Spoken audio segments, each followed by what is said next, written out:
ನಮಸ್ಕಾರ, very good morning. ಇದು news at 10. ನಿಮ್ಮೊಂದಿಗೆ ನಾನು ಹರೀಶ್ ನಾಗರಾಜು. ಇವತ್ತಿಂದ ಸೆಪ್ಟೆಂಬರ್ 24ನೇ ತಾರೀಕಿನ ತನಕ ವಿಧಾನಮಂಡಲದ ಅಧಿವೇಶನ ಶುರುವಾಗ್ತಾ ಇದೆ. ಅಧಿವೇಶನಕ್ಕೆ ಹೇಗೆ ಹೋಗಬೇಕು, ಕಾಂಗ್ರೆಸ್ನವರು ಹೇಗೆ ಮಾಡ್ತಿದ್ದಾರೆ ಅಂತ ಸರ್ಕಾರದ ವಿರುದ್ಧ ಮುಗಿಬೀಳೋದಕ್ಕೆ ಕಾಂಗ್ರೆಸ್ ಸಿದ್ಧತೆ ನಡೆಸಿದ್ದಾರೆ. ಹಾಗಾಗಿ ಎತ್ತಿನ ಗಾಡಿಯಲ್ಲಿ ವಿಧಾನಸೌಧಕ್ಕೆ ಹೋಗ್ತಿದ್ದಾರೆ ಅಧಿವೇಶನಕ್ಕೆ. ಗ್ಯಾಸ್ ಪೆಟ್ರೋಲ್ ದರ ಏರಿಕೆಯೇ ಪ್ರಮುಖ ಅಸ್ತ್ರ. ಅಗತ್ಯ ವಸ್ತುಗಳ ಬೆಲೆ ಏರಿಕೆಯನ್ನು ಖಂಡಿಸಿ ಎತ್ತಿನ ಗಾಡಿಯಲ್ಲಿ ಪ್ರತಿಪಕ್ಷದ ನಾಯಕ ಒಂದು ಕಡೆ, ಕೆಪಿಸಿಸಿ ಅಧ್ಯಕ್ಷ ಇನ್ನೊಂದು ಕಡೆ, ಇನ್ನು ಕಾಂಗ್ರೆಸ್ನ ಎಲ್ಲ ಲೀಡರ್ಗಳು ಮತ್ತೊಂದು ಕಡೆ, ಎಲ್ಲರೂ ಸೇರ್ಕೊಂಡು ಎತ್ತಿನ ಗಾಡಿಯಲ್ಲಿ ಹೊಂಟರು. ಎತ್ತಿನ ಗಾಡಿಯಲ್ಲಿ ಬರುವ ಮೂಲಕ ತೈಲ ಬೆಲೆ ಏರಿಕೆ ವಿರೋಧ ವಿನೂತನ ಪ್ರತಿಭಟನೆಯನ್ನು ಹಮ್ಮಿಕೊಂಡಿದ್ದಾರೆ ಕಾಂಗ್ರೆಸ್ನವರು. ಸದಾಶಿವನಗರ ನಿವಾಸದಿಂದ ಕೆಪಿಸಿಸಿ ಅಧ್ಯಕ್ಷ ಡಿ.ಕೆ. ಶಿವಕುಮಾರ್ ಅವರು ಎತ್ತಿನ ಗಾಡಿಯಲ್ಲಿ ಹೊರಟರು. ಶಿವಾನಂದ ಸರ್ಕಲ್ ಅಲ್ಲಿ ಅವ್ರ ನಿವಾಸ, ಅಂದರೆ ಅದು ಪ್ರತಿಪಕ್ಷದ ನಾಯಕ ಸಿದ್ದರಾಮಯ್ಯ ಅವರ ನಿವಾಸ, ಅಲ್ಲಿಂದ ಅವರು ಹೊರಟರು. ಎಲ್ಲ ಕಡೆಯಿಂದ ವಿಧಾನಸೌಧಕ್ಕೆ ಬರ್ತಿದ್ದಾರೆ. ಟ್ರಾಫಿಕ್ ಕಿರಿಕಿರಿ, ರೇಸ್ ಕೋರ್ಸ್ ರಸ್ತೆ, KR ಸರ್ಕಲ್ ಅಥವಾ ಈ ಕಡೆ ವಿಧಾನಸೌಧ, ಚಾಣಕ್ಯ ಸರ್ಕಲ್, ಎಲ್ಲ ಕಡೆಯಿಂದನೂ ಟ್ರಾಫಿಕ್ ಜಾಮ್.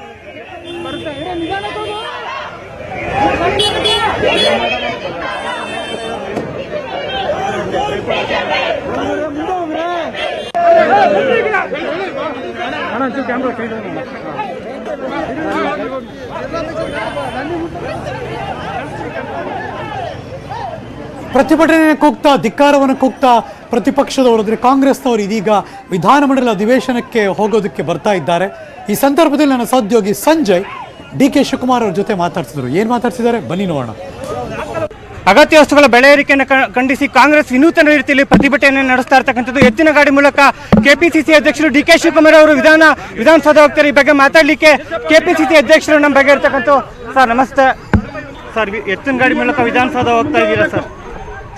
ನೋಡಪ್ಪ, ನಮ್ಮ ಆಕ್ರೋಶ ಜನರ ಆಕ್ರೋಶ, ಇದು ನಮ್ಮ ವೈಯಕ್ತಿಕವಾದ ವಿಚಾರ ಅಲ್ಲ. ಇಡೀ ದೇಶದಲ್ಲಿ ಜನ ನಡ್ತಾ ಇದ್ದಾರೆ, ಜನ ಲೂಟಿ ಮಾಡ್ತಾ ಇದ್ದಾರೆ, ಜನರನ್ನ ಲೂಟಿ ಮಾಡ್ತಾ ಇದ್ದಾರೆ, ಪಿಕ್ ಪಾಕೆಟ್ ಮಾಡ್ತಾ ಇದ್ದಾರೆ.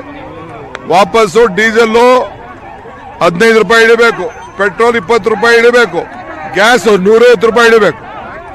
ಸರ್, ಹಾಗೆ ಎಷ್ಟು ಪ್ರತಿಭಟನೆ ಮಾಡಿದ್ರು ಕಾಂಗ್ರೆಸ್ ಸಖತ್ ಪ್ರತಿಭಟನೆ ಮಾಡ್ತಾ ಇದೆ ದೇಶಾದ್ಯಂತ, ರಾಜ್ಯಾದ್ಯಂತ. ಆದ್ರೂ ಸಹ ಕೇಂದ್ರ ಸರ್ಕಾರ ಬೆಲೆ ಏರಿಕೆ ಬಗ್ಗೆ ಒಂದು ಸ್ವಲ್ಪನೂ ತಲೆ ಕೆಡಿಸ್ಕೊಂತ ಇಲ್ಲ ಸರ್.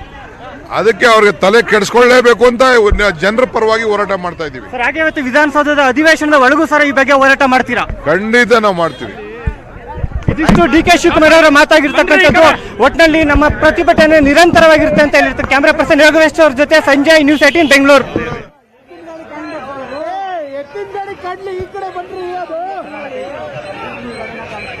ಇದು ಸಂಜಯ್ ಮಾತಾಡ್ಸಿದ್ರು ನನ್ನ ಸಹೋದ್ಯೋಗಿ ಡಿ.ಕೆ. ಶಿವಕುಮಾರ್ ಜೊತೆ. ಯಾವುದೋ ಹಳ್ಳಿಲಿ ತೇರು ರಥ ಹೊರಟಂಗೆ ಕಾಣಿಸ್ತಾ ಇದೆ, ಹಬ್ಬದ ಸಂಭ್ರಮ ಅಂತ. ಆದರೆ ಇದು ರಾಜಕೀಯ. ಇದೀಗ ಇವತ್ತಿಂದ ವಿಧಾನಮಂಡಲದ ಅಧಿವೇಶನ ಶುರುವಾಗ್ತಾ ಇದೆ. ಹಲವಾರು ಬೆಲೆಗಳು ಏರಿಕೆ ಆಗ್ತಾ ಇದೆ. ಇದರ ವಿರುದ್ಧ ಸಮರ ಸಾರಿ ವಿಧಾನಸೌಧದ ಹೊರಗಡೆನೆ ಹೀಗೆ ಹೋಗ್ತಿದ್ದಾರೆ ಅಂದಮೇಲೆ ನಾವೆಲ್ಲರೂ ಕೂಡ ಊಹೆ ಮಾಡ್ಬೋದು ವಿಧಾನಮಂಡಲ ಅಧಿವೇಶನದ ಮೊದಲ ದಿವಸ ಹೇಗಿರುತ್ತೆ ಅಂತ. ಇದು ಕಾಂಗ್ರೆಸ್ನವರು ಒಂದು ಸಂದೇಶವನ್ನು ಕೊಟ್ಟೆ ಅಧಿವೇಶನಕ್ಕೆ ಹೋಗ್ತಿದ್ದಾರೆ. ಬೆಲೆ ಏರಿಕೆಯನ್ನು ವಿರೋಧಿಸಿ ನಾವು ಗ್ಯಾರಂಟಿ ಸರ್ಕಾರವನ್ನು ತರಾಟೆಗೆ ತೆಗೆದುಕೊಳ್ತೀವಿ ಅನ್ನೋದು ಈ ಮೂಲಕ ಸ್ಪಷ್ಟವಾಗಿ ಒಂದು ಸಂದೇಶ ಕಳಿಸ್ತಾ ಇದ್ದಾರೆ. ಡಿ.ಕೆ. ಶಿವಕುಮಾರ್ ಅವರು ಒಂದು ಕಡೆ, ಸಿದ್ದರಾಮಯ್ಯ ಅವರು ಇನ್ನೊಂದು ಕಡೆ, ಅವರಿಬ್ಬರು ಕೂಡ ಇದೀಗ ವಿಧಾನಸೌಧಕ್ಕೆ ಬರ್ತಾ ಇದ್ದಾರೆ. ವಿಧಾನಮಂಡಲದ ಅಧಿವೇಶನ ಶುರುವಾಗಬೇಕು. ಅಧಿವೇಶನಕ್ಕೆ ಇದೀಗ ಎತ್ತಿನ ಗಾಡಿ ಮೂಲಕ ಅವರು ಮತ್ತು ಅವರ ಹಿಂದೆ ಇರುವ ಎಲ್ಲ ನಾಯಕರು ವಿಧಾನಸೌಧದ ಕಡೆ ಹೆಜ್ಜೆ ಹಾಕ್ತಿದ್ದಾರೆ. ಫಾಸ್ಟ್ ಮೂವ್ ಆಗ್ತಾ ಇದೆ. ಬಲಭಾಗದಲ್ಲಿ ಸಿದ್ದರಾಮಯ್ಯನವರು, ಎಡಭಾಗದಲ್ಲಿ ಡಿ.ಕೆ. ಶಿವಕುಮಾರ್ ಅವರೆಲ್ಲರೂ ಕೂಡ ಇದ್ದಾರೆ. ಎಲ್ಲ ನಾಯಕರು ಇದೀಗ ವಿಧಾನಸೌಧಕ್ಕೆ ಒಂದು ರ್ಯಾಲಿ ಥರ ಮಾಡಿಕೊಂಡೇ ಬರ್ತಿದ್ದಾರೆ. ಈ ಮೂಲಕ ಪೆಟ್ರೋಲ್, ಡೀಸೆಲ್ ಬೆಲೆ ಏರಿಕೆ, ಗ್ಯಾಸ್ ಬೆಲೆ ಏರಿಕೆ, ಎಲ್ಲ ಬೆಲೆ ಏರಿಕೆಗಳನ್ನು ಖಂಡಿಸಿ ವಿಧಾನಸೌಧ ಕಡೆ ಬರ್ತಿದ್ದಾರೆ. ಮತ್ತಷ್ಟು ಮಾಹಿತಿ ನನ್ನ ಸಹೋದ್ಯೋಗಿ ಪೊಲಿಟಿಕಲ್ ಬ್ಯೂರೋ ಇಂದ special correspondent Dasharath Savoor live join ಆಗ್ತಿದ್ದಾರೆ. Good morning Dasharath. ಕಾಂಗ್ರೆಸ್ನವ್ರು ಈಗಾಗಲೇ ಒಂದು ಮೆಸೇಜ್ ಪಾಸ್ ಮಾಡ್ತಿದ್ದಾರೆ. ವಿಧಾನಸೌಧದ ಹೊರಗಡೆನೇ ಹೀಗೆ, ನಮ್ಮ ಎಂಟ್ರಿನೇ ಹಿಂಗಿರ್ಬೇಕಾರೆ ಒಳಗಡೆ ಬಂದ್ಮೇಲೆ ನಾವು ಏನು ಮಾಡಬೇಕು ಅಂತಿದ್ದೀವಿ ಅಂತ ಒಂದು ಸಂದೇಶವಂತೂ ರವಾನೆ ಮಾಡ್ತಿದ್ದಾರೆ ಅನ್ಸುತ್ತೆ. ಹೌದು ಹರೀಶ್ ನಾಗರಾಜ್, ಇವತ್ತು ಪೆಟ್ರೋಲ್ ಹಾಗೂ ಡೀಸೆಲ್ ಬೆಲೆ ವಿರೋಧಿಸಿ ಕಾಂಗ್ರೆಸ್ ಇವತ್ತು ವಿಭಿನ್ನವಾದ ಪ್ರತಿಭಟನೆಯನ್ನ ಕೈಗೊಳ್ತಾ ಇದೆ. ದೃಶ್ಯಗಳಲ್ಲಿ ನಾವು ನೋಡಬಹುದಾಗಿದೆ. ಸಾಕಷ್ಟು ಜನ ಪ್ರತಿಭಟನೆಯಲ್ಲಿ ಪಾಲ್ಗೊಂಡಿದ್ದಾರೆ. ವಿಪಕ್ಷ ನಾಯಕ ಸಿದ್ದರಾಮಯ್ಯ ಹಾದಿಯಾಗಿ ವಿಧಾನ ಪರಿಷತ್ನ ವಿಪಕ್ಷ ನಾಯಕ SR ಪಾಟೀಲ್ ಸೇರಿದಂತೆ MB ಪಾಟೀಲ್ ಸೇರಿದಂತೆ ಸಾಕಷ್ಟು ನಾಯಕರು ಸಿದ್ದರಾಮಯ್ಯ ಅವರಿಗೆ ಸಾಥ್ ಕೊಟ್ಟಿದ್ದಾರೆ. ಸಿದ್ದರಾಮಯ್ಯ ಅವರ ನಿವಾಸದಿಂದ ಇದೀಗ ಪ್ರತಿಭಟನಾ ರ್ಯಾಲಿ ಹೊರಟಿರುವಂತದ್ದು ಈ ಕುಮಾರಕುಪ್ಪ ರಸ್ತೆಯಲ್ಲಿ ತಲುಪಿದೆ. ಸಾಕಷ್ಟು ಜನ ನಾಯಕರು ಸಿದ್ದರಾಮಯ್ಯ ಅವರಿಗೆ ಸಾಥ್ ಕೊಟ್ಟಿದ್ದಾರೆ. ಒಂದು ಕಡೆ ಸಿದ್ದರಾಮಯ್ಯನವರು ಇಲ್ಲಿಂದ ಪ್ರತಿಭಟನೆ ಹೊರಟಿದ್ರೆ, ಇನ್ನೊಂದು ಕಡೆ ಕೆಪಿಸಿಸಿ ಅಧ್ಯಕ್ಷ DK ಶಿವಕುಮಾರ್ ಕೂಡ ಪ್ರತಿಭಟನಾ ರ್ಯಾಲಿಯಲ್ಲಿ ಪಾಲ್ಗೊಂಡಿದ್ದಾರೆ. ಸೊ ಸಾಕಷ್ಟು ಕಾರ್ಯಕರ್ತರು ಮತ್ತು ಬೆಂಬಲಿಗರು ಅಭಿಮಾನಿಗಳು ಈ ಚಕ್ಕಡಿಯಲ್ಲಿ ಕೂಡ ಬರ್ತಾ ಇದ್ದಾರೆ. ಈ ಪ್ರತಿಭಟನೆಗೆ ಒಂದು ರೀತಿಯ ಸಾಥ್ ಕೊಡ್ತಾ ಇದ್ದಾರೆ. ಜೊತೆಗೆ ಸಾಕಷ್ಟು ಜನ ನಾವು ನೋಡಬಹುದಾಗಿದೆ. ಕೋವಿಡ್ ನಿಯಮ ಇದ್ರೂ ಕೂಡ ಸಾಕಷ್ಟು ಜನ ಪ್ರತಿಭಟನೆಯಲ್ಲಿ ಪಾಲ್ಗೊಂಡಿದ್ದಾರೆ. ಈ ಬಗ್ಗೆ ಪೊಲೀಸರು ಕೂಡ ಸಾಕಷ್ಟು ಕಟ್ಟೆಚ್ಚರವನ್ನು ಕೂಡ ವಹಿಸಿದ್ದಾರೆ. ವಿಧಾನಸಭೆಯ ಒಳಗೆ ಮತ್ತು ಹೊರಗೆ ಸಾಕಷ್ಟು ರೀತಿಯ ಪ್ರತಿಭಟನೆಯನ್ನ ಮಾಡಲಿಕ್ಕೆ ಮುಂದಾಗ್ತಾ ಇದ್ದಾರೆ. ನಾವು ದೃಶ್ಯಗಳಲ್ಲಿ ನೋಡಬಹುದಾಗಿದೆ ಹರೀಶ್ ನಾಗರಾಜ್. ಈಗ ಪ್ರತಿಭಟನಾ ರ್ಯಾಲಿ ಕುಮಾರಕುಪ್ಪ ರಸ್ತೆಯಲ್ಲಿ ತೆರಳುತ್ತಾ ಇದೆ, ವಿಧಾನಸೌಧಕ್ಕೆ ಹೋಗುತ್ತೆ. ಆದ್ರೆ ವಿಧಾನಸೌಧ ಎಂಟ್ರಿಗೆ ಪೊಲೀಸರು ಬಿಡ್ತಾರಾ ಇಲ್ವಾ ಅನ್ನೋದು ಕೂಡ ಅನುಮಾನ ಇದೆ. ಯಾಕಂದ್ರೆ ವಿಧಾನಸೌಧ ಸುತ್ತಮುತ್ತಲೂ ಕೂಡ 144 ಸೆಕ್ಷನ್ ಜಾರಿ ಇರೋದ್ರಿಂದ ಸೊ ಈ ಪ್ರತಿಭಟನಾ ರ್ಯಾಲಿಯನ್ನ ವಿಧಾನಸೌಧ ಪ್ರವೇಶ ಮಾಡಲಿಕ್ಕೆ ಅವಕಾಶ ಮಾಡಿಕೊಡ್ತಾರಾ ಬಿಡ್ತಾರ ಮೇ ಬಿ ಅಲ್ಲಿ ತಡೀತಾರೆ, ಅಲ್ಲಿಂದ ಒಳಗಡೆ ನಡ್ಕೊಂಡು ಹೋಗ್ಬೋದು. ಅದಾದ್ಮೇಲೆ ವಿಧಾನಮಂಡಲ ಅಧಿವೇಶನಕ್ಕೆ ಹೋಗ್ತಾರೆ. ಬಟ್ ಒಂದಂತೂ ನಿಜ, ಅಧಿವೇಶನದಲ್ಲಿ ಬೆಲೆ ಏರಿಕೆ ಕೂಗು ದೊಡ್ಡ ಮಟ್ಟದಲ್ಲಿ ಸದ್ದು ಮಾಡುತ್ತೆ ಅಂತ.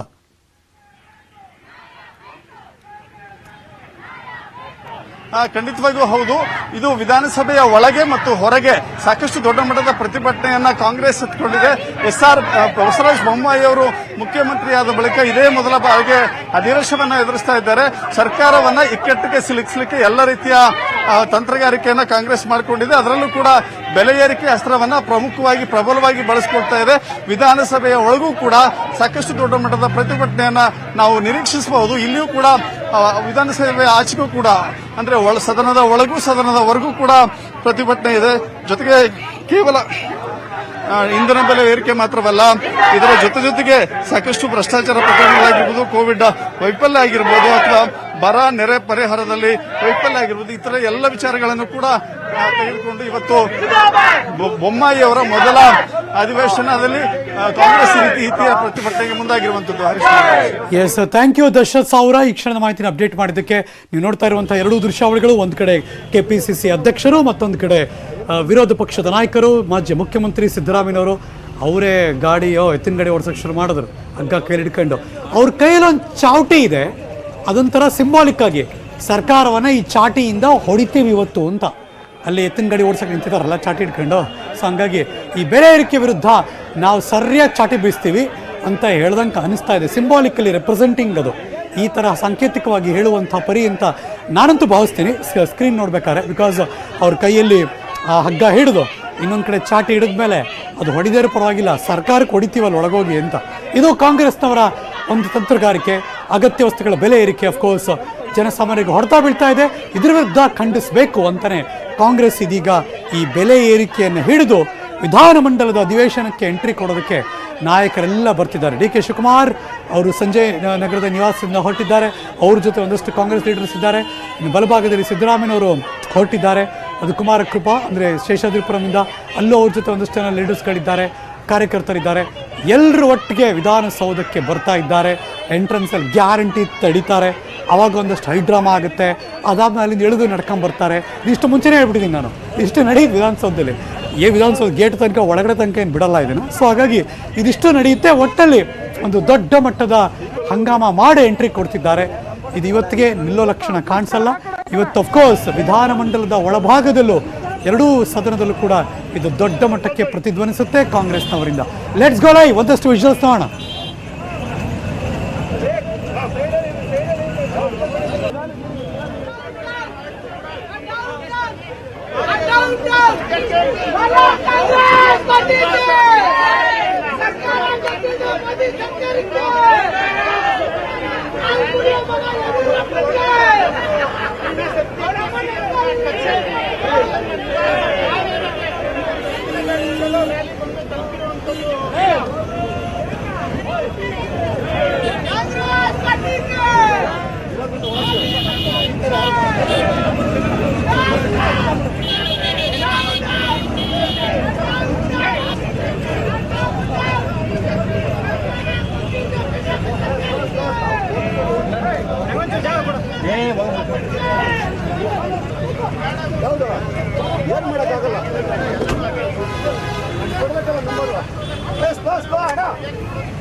Welcome back. ಇವತ್ತಿಂದ ವಿಧಾನಮಂಡಲದ ಅಧಿವೇಶನ ಶುರುವಾಗ್ತಾ ಇದೆ. ಒಂದ್ ಕಡೆ ಕಾಂಗ್ರೆಸ್ನವರು ಎತ್ತಿನ ಗಾಡಿಯಲ್ಲಿ ಈಗ ಪ್ರೊಟೆಸ್ಟ್ ಮಾಡ್ಕೊಂಡು ಹೋಗ್ತಿದ್ದಾರೆ ವಿಧಾನಸೌಧಕ್ಕೆ.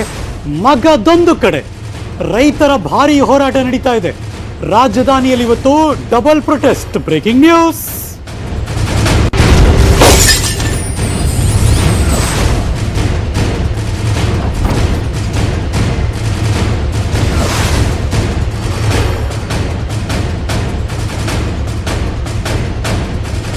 ಕೃಷಿ ಕಾಯ್ದೆಗಳ ಬಗ್ಗೆ ಅನ್ನದಾತರು ಗರಂ ಆಗಿದ್ದಾರೆ. ಈ ಹೋರಾಟ ನಡೀತಾನೆ ಇದೆ. ಇವಾಗ ವಿಧಾನಮಂಡಲದ ಅಧಿವೇಶನದ ಸಂದರ್ಭದಲ್ಲೂ ಕೂಡ ಮತ್ತೆ ರೈತರು ಬಂದಿದ್ದಾರೆ. ವಿಧಾನಸೌಧ ಚಲೋ ಅಂತ ಮೆಜೆಸ್ಟಿಕ್ ಸುತ್ತಮುತ್ತ ಭಾರಿ ಟ್ರಾಫಿಕ್ ಜಾಮ್ ಆಗೋ ಸಾಧ್ಯತೆ. ಬಿಕಾಸ್ ನೂರಾರು ಸಾವಿರಾರು ರೈತರು ಬಂದಿದ್ದಾರೆ. ಬೆಂಗಳೂರು ಗ್ರಾಮಾಂತರ ಭಾಗ, ಕೋಲಾರದಿಂದ ಚಿಕ್ಕಬಳ್ಳಾಪುರ, ಮಂಡ್ಯ, ಮೈಸೂರು, ರಾಮನಗರ ಎಲ್ಲ ಕಡೆಯಿಂದ ರೈತರು ಬರ್ತಿದ್ದಾರೆ. ಕರ್ನಾಟಕ ರಾಜ್ಯ ರೈತ ಸಂಘ ಮತ್ತು ಹಸಿರು ಸೇನೆಯ ರಾಜ್ಯಾಧ್ಯಕ್ಷ ಕೋಡಿಹಳ್ಳಿ ಚಂದ್ರಶೇಖರ್ ಕರೆ ಕೊಟ್ಟಿದ್ದಾರೆ. ಅವರ ನೇತೃತ್ವದಲ್ಲಿ ಈ ಪ್ರತಿಭಟನೆ ನಡೆಯುತ್ತೆ. ಕ್ರಾಂತಿವೀರ ಸಂಗೊಳ್ಳಿ ರಾಯಣ್ಣ ಅಂದರೆ ಬೆಂಗಳೂರಿನ ಮೆಜೆಸ್ಟಿಕ್ನಲ್ಲಿರುವಂತಹ ಕೇಂದ್ರ ರೈಲ್ವೆ ನಿಲ್ದಾಣ, ಅದು ಕ್ರಾಂತಿವೀರ ಸಂಗೊಳ್ಳಿ ರಾಯಣ್ಣ ರೈಲ್ವೆ ನಿಲ್ದಾಣದಿಂದ ಈ ರಾಯಣ್ಣ ಸರ್ಕಲ್ ತಲುಪುತ್ತೆ. ರಾಯಣ್ಣ ಫ್ಲೈಓವರ್ ಮೂಲಕ ಶೇಷಾದ್ರಿ ರೋಡ್ಗೆ ಬರ್ತಾರೆ. ಅಲ್ಲಿಂದ KR ಸರ್ಕಲ್ಗೆ ಬರುತ್ತೆ. ಅಂಬೇಡ್ಕರ್ ಬೀದಿ ಮೂಲಕ ವಿಧಾನಸೌಧ ಮುತ್ತಿಗೆ ಹಾಕಬೇಕು ಅಂತ ರೆಡಿಯಾಗಿದ್ದಾರೆ ರೈತರು. ಆದರೆ ರೈತರನ್ನ ಗ್ಯಾರಂಟಿ ಶೇಷಾದ್ರಿ ರಸ್ತೆಯಲ್ಲಿ ತಡೀತಾರೆ. ಅದು ಇರೋದು ಫ್ರೀಡಮ್ ಪಾರ್ಕ್ ಹತ್ರ. ಫ್ರೀಡಮ್ ಪಾರ್ಕ್ ಮುಂಭಾಗದಲ್ಲಿ ತಡೆಯೋದಕ್ಕೆ ಪೊಲೀಸರು ಅವರೊಂದು 5,000 ಇದ್ದರೆ ಇವರೊಂದು 1,000 ಗಟ್ಟಲೆ ಇರ್ತಾರೆ. ಅವರೆಲ್ಲರನ್ನೂ ಫ್ರೀಡಮ್ ಪಾರ್ಕ್ ಒಳಗೆ ಕಳಿಸ್ತಾರೆ ಗ್ಯಾರಂಟಿ, ಬ್ಯಾರಿಕೇಡ್ ಹಾಕಿ. ಅದನ್ನು ದಾಟಿ ರೈತರ ಮುತ್ತಿಗೆ ಹಾಕೋದಕ್ಕೆ ಮುಂದಾದರೆ ಮಾರಣಿ ಕಾಲೇಜು ಮುಂಭಾಗದಲ್ಲಿ ಮತ್ತೊಂದು ಸುತ್ತಿನ ಬ್ಯಾರಿಕೇಡ್ ಹಾಕೊಂಡು ಅವರು ನಿಂತಿದ್ದಾರೆ. ಸೊ ಇದಿಷ್ಟು ಇವತ್ತು ಗ್ಯಾರಂಟಿ ನಡೆಯುತ್ತೆ. ಮತ್ತಷ್ಟು ಮಾಹಿತಿ ನನ್ನ ಸಹೋದ್ಯೋಗಿ ಮುನಿರಾಜು ಲೈವ್ ಜಾಯಿನ್ ಆಗ್ತಿದ್ದಾರೆ. Let's go live. Good morning Muniraju, ಎಲ್ಲಿದ್ದೀರಿ? ಸಿಚುವೇಶನ್ ಹೇಗಿದೆ? ರೈತರ ಇವತ್ತಿನ ಹೋರಾಟ ಯಾವ ಹಂತಕ್ಕೆ ಹೋಗುತ್ತೆ?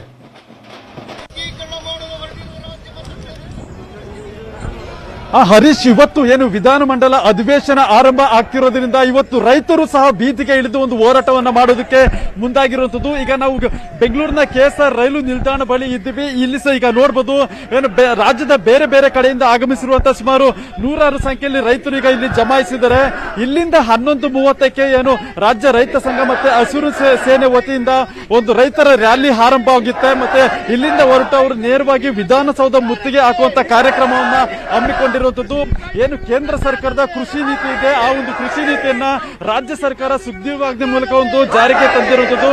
ಅದನ್ನ ಈ ಒಂದು ಅಧಿವೇಶನದಲ್ಲಿ ವಾಪಸ್ ಪಡಿಬೇಕು, ಮತ್ತೆ ಆ ಅಧಿವೇಶನ ಈಗಲೇ ಕೂಡಲೇ ವಾಪಸ್ ಪಡಿಬೇಕು ಅಂತೇಳಿ ಇವತ್ತು ರೈತರು ಬೀದಿಗೆ ಇಳಿದು ಒಂದು ಹೋರಾಟಕ್ಕೆ ಮುಂದಾಗಿರುವಂತದ್ದು. ಈಗಾಗಲೇ ಏನು ನೂರಾರು ಸಂಖ್ಯೆಯಲ್ಲಿ ರೈತರು ರೈಲು ನಿಲ್ದಾಣದ ಬಳಿ ಜಮಾಯಿಸಿದರೆ ಮತ್ತೆ ಸರ್ಕಾರದ ವಿರುದ್ಧ ಒಂದು ಘೋಷಣೆಗಳನ್ನು ಸಹ ಕೂಗ್ತಾ ಇರುವಂತದ್ದು. ಆದಷ್ಟು ಇವತ್ತು ಮತ್ತೆ ಈ ಒಂದು ಅಧಿವೇಶನದಲ್ಲಿ ಆ ಒಂದು ಸುಗ್ರೀವಾಜ್ಞೆಯನ್ನ ವಾಪಸ್ ಪಡ್ಕೊಳ್ಬೇಕು, ಮತ್ತೆ ರೈತರಿಗೆ ಏನು ಮಾರಕವಾಗಿರುವಂತಹ ಕಾಯ್ದೆನ ವಾಪಸ್ ಪಡಿಬೇಕು ಅಂತೇಳಿ ಒಂದು ಆಗ್ರಹವನ್ನು ಸಹ ಮಾಡ್ತಾ ಇದ್ದಾರೆ. ಈಗಾಗಲೇ ಈ ಒಂದು ರೈತರ ರ್ಯಾಲಿಗೆ ಪೊಲೀಸರು ಸಹ ಹೆಚ್ಚಿನ ಸಂಖ್ಯೆಯಲ್ಲಿ ಬಂದೋಬಸ್ತ್ ಅನ್ನ ಕಲ್ಪಿಸಿದ್ದಾರೆ. ಯಾಕಂದ್ರೆ ದೊಡ್ಡ ಮಟ್ಟದಲ್ಲಿ ರೈತರು ಇವತ್ತು ಹೋರಾಟಕ್ಕೆ ಇಳಿದಿರೋದ್ರಿಂದ ಈ ಒಂದು ರ್ಯಾಲಿ ಏನು ರೈಲು ನಿಲ್ದಾಣದಿಂದ ಹಿಡಿದು ಏನು ವಿಧಾನಸೌಧವರೆಗೆ ಒಂದು ಮುತ್ತಿಗೆ ಹೋಗ್ತಾರೆ. ಆ ಒಂದು ರಸ್ತೆಯಲ್ಲಿ ಯಾವುದೇ ರೀತಿಯ ಸಂಚಾರಕ್ಕಾಗಲಿ ಅಥವಾ ಸಾರ್ವಜನಿಕ ಆಸ್ತಿ ಪಾಸ್ತಿಗೆ ಹಾನಿ ಆಗಬಾರ್ದು ಅಂತೇಳಿ ಒಂದು ಹೆಚ್ಚಿನ ಬಂದೋಬಸ್ತ್ ಅನ್ನು ಸಹ ಪೊಲೀಸರು ಮಾಡಿಕೊಂಡಿರುವಂತದ್ದು. ಸುಮಾರು ಏನು ಓರ್ವ DCP ಹಾಗೂ 20 ಇನ್ಸ್ಪೆಕ್ಟರ್ಗಳ ನೇತೃತ್ವದಲ್ಲಿ ಸುಮಾರು 500ಕ್ಕೂ ಹೆಚ್ಚು ಪೊಲೀಸರನ್ನ ಈಗಾಗಲೇ ನಿಯೋಜನೆ ಮಾಡಿದ್ದಾರೆ. ಮತ್ತೆ ರೈಲು ನಿಲ್ದಾಣ ಬಳಿ ಸಹ ಒಂದು ಹೆಚ್ಚಿನ ಬಂದೋಬಸ್ತ್ ಅನ್ನ ಕಲ್ಪಿಸಿರುವಂತದ್ದು. ಯಾರು ಸಹ ಕಾನೂನು ರೀತ್ಯ ಒಂದು ಮೀರಿ ಹೋಗಬಾರ್ದು ಅಂತೇಳಿ ಒಂದು ಹೆಚ್ಚಿನ ನಿಗಾವನ್ನ ಸಹ ಪೊಲೀಸರು ಕೈಗೊಂಡಿದ್ದಾರೆ. ಹರೀಶ್, ಅಲ್ಲಿ ಯಾರು ಇದ್ದಾರಾ? ಮಾತಾಡಿಸ್ಬೋದಾ?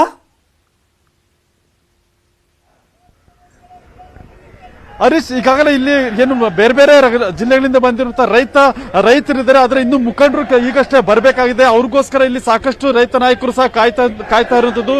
ಮತ್ತೆ ಇಲ್ಲೂ ಸಹ ನಾವು ಕೆಲವು ರೈತರನ್ನ ಮಾತಾಡಿಸಬಹುದು. ಅವರ ಉದ್ದೇಶ ಏನು ಮತ್ತೆ ಯಾವ ಉದ್ದೇಶಕ್ಕೋಸ್ಕರ ಇಲ್ಲಿ ಒಂದು ಹೋರಾಟವನ್ನು ಮಾಡ್ತಾ ಇದ್ದಾರೆ ಅಂತೇಳಿ ಈಗ ಕೆಲವು ರೈತರಿದ್ದಾರೆ, ಅವ್ರನ್ನೇ ಮಾತಾಡ್ಸೋಣ. ಸರ್, ಇವತ್ತಿನ ಒಂದು ಹೋರಾಟದ ಉದ್ದೇಶ ಏನು? ಇವತ್ತು ಕೇಂದ್ರ ಸರ್ಕಾರ ಏನು ರೈತ ವಿರೋಧಿ ಕಾನೂನುಗಳನ್ನು ಜಾರಿಗೆ ತರಲಿಕ್ಕೆ ಹೊರಟಿದೆ, ಅದನ್ನ ಈ ಸರ್ಕಾರವು ಕೂಡ ಜಾರಿಗೆ ತರಲಿಕ್ಕೆ ಹೊರಟಿದೆ. ಹೀಗಾಗಿ ನಾವೇನೀಗ ಕರಾಳ ಕಾನೂನುಗಳನ್ನು ತಿದ್ದುಪಡಿ ಮಾಡಿದೆ, ಆ ಕಾನೂನುಗಳು ಜಾರಿಗೆ ಆಗಬಾರ್ದು, ವಿದ್ಯುತ್ ಖಾಸಗೀಕರಣ ಆಗಬಾರ್ದು ಅಂತೇಳಿ ಇವತ್ತು ಬೊಮ್ಮಾಯಿ ಅವರಿಗೆ ಎಚ್ಚರಿಕೆ ನೀಡಲಿಕ್ಕೆ ಬಂದಿದ್ದೇವೆ. ಇವತ್ತು 11 ಗಂಟೆಗೆ ನಾವೆಲ್ಲರೂ ಕೂಡ ವಿಧಾನಸೌಧದ ಮುತ್ತಿಗೆ ಹಾಕಲಿದ್ದೇವೆ. ಹೋರಾಟದ ಸ್ವರೂಪ ಹೇಗಿರುತ್ತೆ? ಈಗ ಅಧ್ಯಕ್ಷರು ಬಂದ ಮೇಲೆ ತೀರ್ಮಾನ ಆಗುತ್ತೆ. ಎಷ್ಟು ಜನ ಇರ್ತಾರೆ? ವಿಧಾನಸೌಧ ಯಾವ ಮುತ್ತಿಗೆ ಅಂತ ಬಂದಿದ್ದಾರೆ? ಹೇಳಿ ಈಗಾಗಲೇ ಸಾವಿರಾರು ಸಂಖ್ಯೆಯಲ್ಲಿ ನಾವು ಜನ ಸೇರ್ತೀವಿ, ಮೆರವಣಿಗೆ ಹೊರಟು ಇವತ್ತು ಬೊಮ್ಮಾಯಿ ಸರ್ಕಾರಕ್ಕೆ ನಾವು ಧಿಕ್ಕಾರ ಕೂಗ್ತಾ ಈ ವಿಧಾನಸೌಧಕ್ಕೆ ಮುತ್ತಿಗೆಯನ್ನು ಹಾಕ್ತೇವೆ. ಎಷ್ಟು ಜನ ಭಾಗಿಯಾಗ್ತಿದ್ರೆ ಈ ಒಂದು ಹೋರಾಟದಲ್ಲಿ? ಸುಮಾರು 5,000ಕ್ಕಿಂತ ಹೆಚ್ಚಿನ ಜನ ವಿಧಾನಸೌಧ ತನಕ ಇವತ್ತು ಬಿಡದೆ ಹೋದ್ರೆ ಭಾಗವಹಿಸಿ ಈ ಹೋರಾಟದಲ್ಲಿ. ಮಧ್ಯೆ ತಡಿತಾರ ಅವ್ರನ್ನ. ನಿಮ್ಮ ರೂಟ್ ಯಾವ ರೀತಿ ಇರುತ್ತೆ? ಮತ್ತೆ ಅಲ್ಲ, ಈಗಾಗಲೇ ಹೇಳಿದಂತೆ ಇಲ್ಲಿಂದ ಮೆರವಣಿಗೆ ಹೊರಟು ಫ್ರೀಡಂ ಪಾರ್ಕ್ ಮಾರ್ಗವಾಗಿ ನಾವು ವಿಧಾನಸೌಧ ಮುತ್ತಿಗೆ ಹಾಕ್ತಾ ಇದ್ದೇವೆ. ಮತ್ತೆ ಈಗಾಗಲೇ ಪೊಲೀಸರು ಸಹ ಒಂದು ರ್ಯಾಲಿಯನ್ನ ತಡೆಯೋದಕ್ಕೆ ಒಂದು ಸಿದ್ಧತೆಗಳನ್ನು ಮಾಡ್ಕೊಂಡಿದ್ದಾರೆ. ನೀವು ಯಾವ ರೀತಿ ಒಂದು ಬೊಮ್ಮಾಯಿ ಅವರೇ, ನೀವು ರೈತ ಹೋರಾಟಗಳನ್ನ ಮಾಡಿ ಬಂದಿದ್ದೀವಿ ಅಂತಕ್ಕಂಥದ್ದನ್ನ ನೀವು ಮಾಧ್ಯಮಗಳಲ್ಲಿ ಹೇಳ್ಕೊಂಡಿದ್ದೀರಿ. ಇವತ್ತು ನಿಜವಾಗಿಯೂ ನೀವು ರೈತ ಹೋರಾಟ ಮಾಡಿದ್ದೇ ಆಗಿದ್ರೆ, ರೈತ ಪರ ಆಗಿದ್ದೇ ಆಗಿದ್ರೆ ನಮ್ಮ ಹೋರಾಟಕ್ಕೆ ನಿಮ್ಮ ಬೆಂಬಲ ಇರಬೇಕು. ನಾವು ಇವತ್ತು ಏನು ಕಾನೂನುಗಳನ್ನು ತಿದ್ದುಪಡಿ ಮಾಡಿದಿರಿ ಅದನ್ನು ಜಾರಿಗೆ ತರಬಾರದಂತ ಹೇಳೋಕೆ ಹೊರಟಿದ್ದೇವೆ. ನೀವು ನಿಜವಾಗಿಯೂ ರೈತರ ಪರ ಇದ್ರೆ ಈ ಕಾನೂನುಗಳನ್ನು ಜಾರಿಗೆ ತರಬಾರದು, ನಮ್ಮ ಹೋರಾಟವನ್ನು ತಡಿಬಾರದು, ನಮಗೆ ಉತ್ತರ ಕೊಡಬೇಕು ನೀವು ಅಂತಕ್ಕಂಥ ಮಾತನ್ನ ಹೇಳಿಕೆ ಬಯಸ್ತೇವೆ. ಇದು ಹರೀಶ್ ಏನು ರೈತರು ಹೇಳ್ತಿರುವಂತದ್ದು. ಇವತ್ತು ಆ ಒಂದು ರೈತರೇನು ಬೀದಿಗೆ ಇಳಿದಿದ್ದಾರೆ, ನಾವು ಆ ಒಂದು ಸುಗ್ರೀವಾಜ್ಞೆಯನ್ನು ವಾಪಸ್ ಪಡಿಬೇಕು, ಮತ್ತೆ ರೈತರು ಏನು ಹೋರಾಟ ಮಾಡ್ತಿದ್ರೆ ಅಲ್ಲಿಗೆ ನೀವು ಸಹ ಬರಬೇಕು ಅಂತ ಒಂದು ಒತ್ತಾಯವನ್ನ ಈ ಒಂದು ರೈತರು ಮಾಡ್ತಿರುವಂತದ್ದು. Harish, thank you so much Muniraju, ಈ ಕ್ಷಣದ ಮಾಹಿತಿನ ಅಪ್ಡೇಟ್ ಮಾಡಿದ್ದಕ್ಕೆ.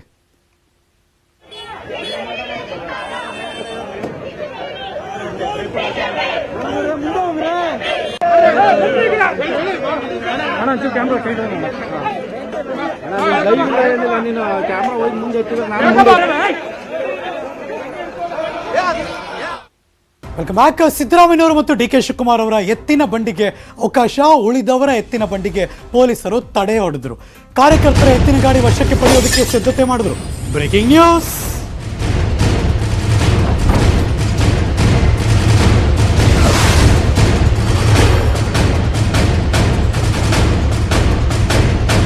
ಕಾರಲ್ಲಿ ಬಂದ್ರೇನೋ ನಡ್ಕೊಂಬಂದ್ರೇನೋ ವಿಧಾನಸೌಧಕ್ಕೆ ಬರ್ತಿದ್ದಾರೆ ಪ್ರತಿಪಕ್ಷದ ನಾಯಕರು, ಕೆಪಿಸಿಸಿ ಅಧ್ಯಕ್ಷರು ಅಂದಾಗ ಒಳಗೆ ಬಿಡಲೇಬೇಕು. ಸೊ ಹಾಗಾಗಿ ಅವರಿಬ್ಬರ ಎತ್ತಿನ ಗಾಡಿಗಳನ್ನು ಒಳಗೆ ಬಿಟ್ಟಿದ್ದಾರೆ, ಬೇರೆಯವರದ್ದು ತಡೆ ಒಡ್ಡಿದ್ದಾರೆ. ಉಳಿದವರ ಎತ್ತಿನ ಗಾಡಿಯನ್ನ ವಶಕ್ಕೆ ಪಡೆಯೋದಕ್ಕೆ ಸಿದ್ಧತೆ ನಡೆಸಿದ್ದಾರೆ. ಕೆಪಿಸಿಸಿ ಅಧ್ಯಕ್ಷರು ಮತ್ತು ಸಿದ್ದರಾಮಯ್ಯವ್ರ ಎತ್ತಿನ ಗಾಡಿ ಮಾತ್ರ ಒಳಗೆ ಬಿಡ್ತಾರೆ.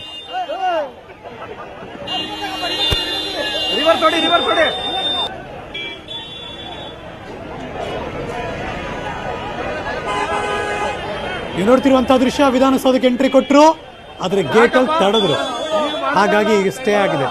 ಒಳಗಡೆ ಬಿಡೋದಕ್ಕೆ ಮಾತ್ರ ಪರ್ಮಿಷನ್ ಇರೋದು ಅವರಿಬ್ಬರಿಗೆ ಮಾತ್ರ ಅಂತ. ಡಿ ಕೆ ಶಿವಕುಮಾರ್ ಅವರು ಮತ್ತು ಸಿದ್ದರಾಮಯ್ಯನವರ ಎತ್ತಿನ ಗಾಡಿ ಮಾತ್ರ ಒಳಗೆ ಬಿಡ್ತಾರೆ, ಬೇರೆಯವ್ರದ್ದು ಬಿಡಲ್ಲ ಅಂತ ಅವ್ರ ವಶಕ್ಕೆ ಪಡೆಯೋಕ್ಕೆ ಸಿದ್ಧತೆ ಮಾಡ್ತಿದ್ದಾರಂತೆ. ಹಾಗಾಗಿ ಒಂದಷ್ಟು ಮಾತಿನ ಚಕಮಕಿ, ಬಿಗುವಿನ ವಾತಾವರಣ ಉಂಟಾಗ್ತಾ ಇದೆ. ನೋಡೋಣ ಏನಾಗ್ತಿದೆ ಅಂತ.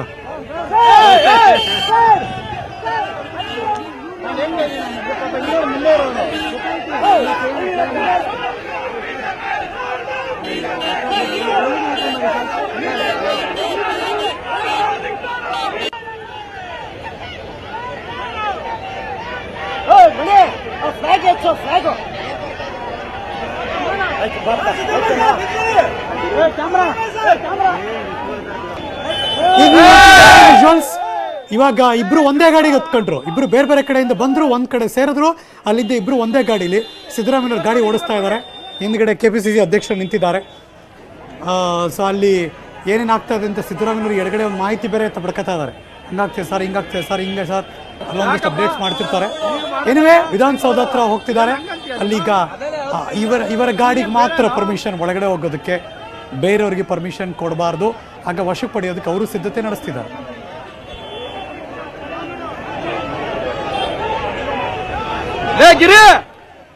ವಿಧಾನಸೌಧ ಹತ್ರಕ್ಕೆ ಬಂದಾಗ ಒಳಗಡೆ ಏನೇನಾಗ್ತಾ ಇದೆ ಅಂತ ಆಮೇಲೆ ತೋರಿಸ್ತೀನಿ. ಮೀನ್ವಾಯಿಲ್ ಬೆಂಗಳೂರಿನ ಗುಂಡಿ ಮುಚ್ಚಿಸೋದಕ್ಕೆ ನ್ಯೂಸ್ 18 ಅಭಿಯಾನ ಸರ್ಕಾರವನ್ನು ಬಡಿದಬ್ಬಿಸ್ತಾ ಇದೆ. News 18 Kannada #, shut the pothole ಅಭಿಯಾನ.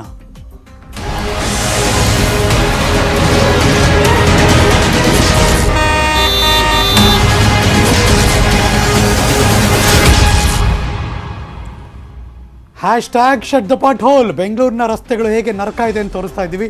ನಿಲ್ಲಿಸೋ ಮಾತೇ ಇಲ್ಲ, ಎಲ್ಲ ಗುಂಡಿಗಳನ್ನ ಮುಚ್ಚಿಸೋ ತನಕ. ಈ ಅಪಾಯಕ್ಕೆ ಆಹ್ವಾನ ಕೊಡುವಂತಹ ಬೆಂಗಳೂರಿನ ಹಲವಾರು ರಸ್ತೆಗಳನ್ನ ಫೀಚರ್ ಮಾಡ್ತಾನೆ ಇದ್ದೀವಿ. ಇವತ್ತು ನಾನು ನಿಮಗೆ ಗೂಡ್ ಶೆಡ್ ರಸ್ತೆ ಕರ್ಕೊಂಡು ಹೋಗ್ತಿದ್ದೀವಿ. ಯಾವ ಮಟ್ಟದಲ್ಲಿ ಅವಾಂತರ ಇದೆ ಅಲ್ಲಿ ಅಂತ. ಯಾರಾದರೂ ಅಪ್ಪಿ ತಪ್ಪಿ ಮಳೆ ಬಂದಾಗ ನೀರು ತುಂಬ್ಕೊಂಡು ಗೊತ್ತಾಗದೆ ಕಾಲಾಕ್ಬಿಟ್ಟು ಬಿದ್ದರೆ ಪ್ರಾಣ ಹೋಯ್ತು ಅಂತಲೇ ಅರ್ಥ. Breaking news.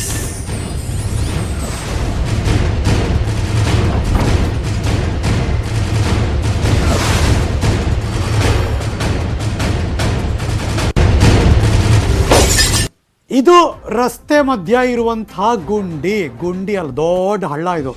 8 ಅಡಿ 10 ಅಡಿನ ಇನ್ನೇನು ಗುಂಡಿ ಅನ್ನೋದು ನಾವು ದೊಡ್ಡ ಹಳ್ಳ ತೋಡ್ಬಿಟ್ಬಿಟ್ಟಿದ್ದಾರೆ.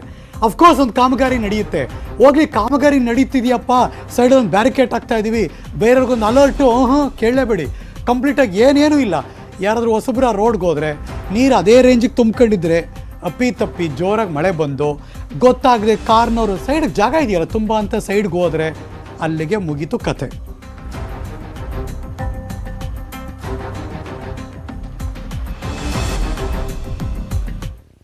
ಹುಷಾರು ರಸ್ತೆಯಲ್ಲಿ ಗಾಡಿ ಓಡಿಸ್ಬೇಕಾದ್ರೆ. ಇಲ್ಲಿಗೆ ಈ ಕ್ಷಣದ ನ್ಯೂಸ್ ಮುಗಿಸಿ ನಾನು ಹೋಗಿ ಬರ್ತೀನಿ, ಮತ್ತೆ ಸಿಗ್ತೀನಿ ಮುಂದಿನ ಸುದ್ದಿಗಳಲ್ಲಿ. ಆದರೆ ಪಕ್ಕಾ ನ್ಯೂಸ್ಗೆ ನೀವು ಯಾವಾಗಲೂ ನೋಡ್ತಾ ಇರಿ ನ್ಯೂಸ್ 18 ಕನ್ನಡ. ಜಾಲ ನಮ್ಮದು, ಬಲ ನಿಮ್ಮದು.